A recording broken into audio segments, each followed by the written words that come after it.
In this video, I will demonstrate the process of verifying a submitted FuelEU report for the whole reporting year.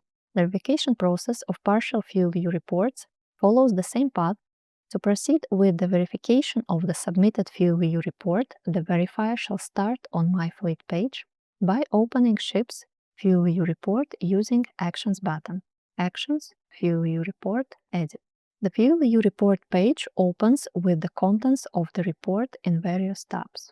The verifier shall proceed with verification of the information reported by the company.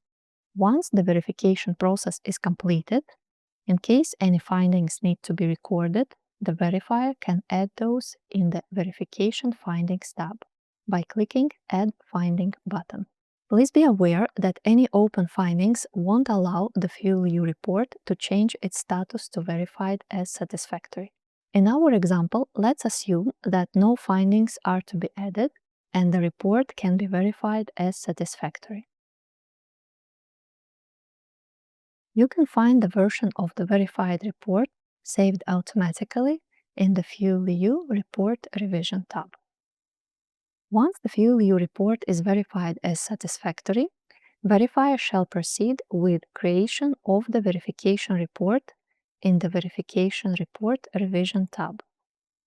Please note that the status of the verification report is automatically linked with the status of the FuelEU report, in our case, verified as satisfactory.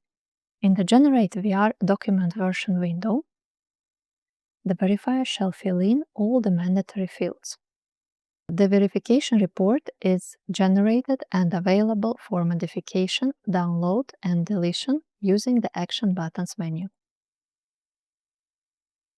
Also notice that the status of the verification report is satisfactory.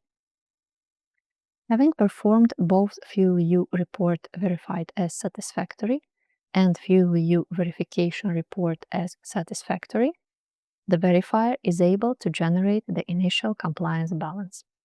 We open the tab Energy GHG Intensity, which summarizes the main values regarding the GHG intensity, as well as the different sources of energies used.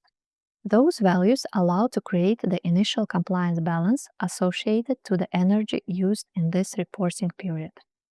Be aware that partial initial compliance balance calculation refers only to the related partial period, while the full ICB considers also any previous partial ICB. The table below will list any existing partial ICB, if any.